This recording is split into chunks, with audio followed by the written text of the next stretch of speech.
তৃণমূলের 21-এ নাটক কাটলো দোষারোপ করে। বলে ওকে দেখ, তো ও বলে তাকে। একে অপরকে কাদা ছুঁড়ে 21শে জুলাইয়ের নাটক কাট করে দিল অভিষেক বন্দ্যোপাধ্যায় এবং ঋতব্রত বন্দ্যোপাধ্যায়। অভিষেক বন্দ্যোপাধ্যায় ঋতব্রত বন্দ্যোপাধ্যায়কে বালিশ চাটা বলে আক্রমণ করলেন, কখনো তুই তুকারি করলেন, কখনো চ্যালেঞ্জ ছুড়লেন।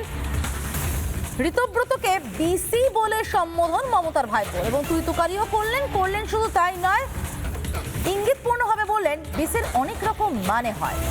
ঋতব্রতকে আক্রমণ অভিষেকের, ঋতব্রতকে বালিশ চাটা বলে আক্রমণ ভাইপোর, ঋতব্রতকে বিসি বলে সম্বোধন মমতার ভাইপোর। বিজেপিকেও তুই তুকারি করলেন অভিষেক বন্দ্যোপাধ্যায়।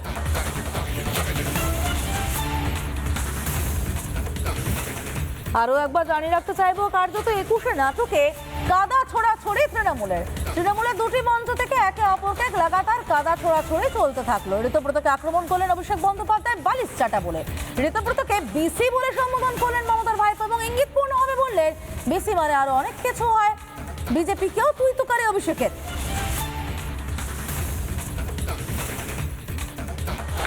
আর যারা গা বাঁচাতে, পিঠ বাঁচাতে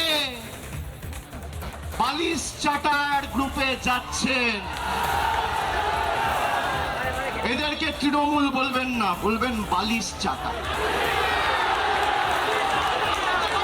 খালি বিসি বললেই হবে। বিসির অনেক মানে হয়।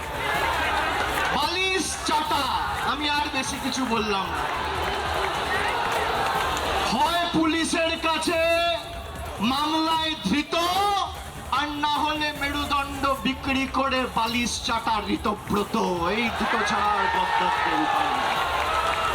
আমি বক্তব্য দীর্ঘায়িত করব না, খালি আপনাদের বলবো আপনারা শক্ত থাকুন। আমাদের আগামী দিনের লড়াইয়ের ময়দানে আবার দেখা হবে।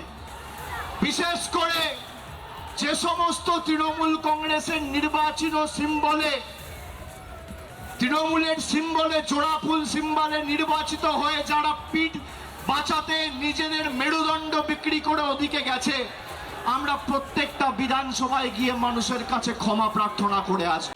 নানা ধরনের কন্টেন্ট দেখার জন্য লাইক করুন, শেয়ার করুন আমাদের ফেসবুক পেজ, সাবস্ক্রাইব করুন আমাদের ইউটিউব চ্যানেল। পাশাপাশি অন্যান্য ব্রেকিং নিউজের জন্য অবশ্যই চোখ রাখুন রিপাবলিক বাংলায়।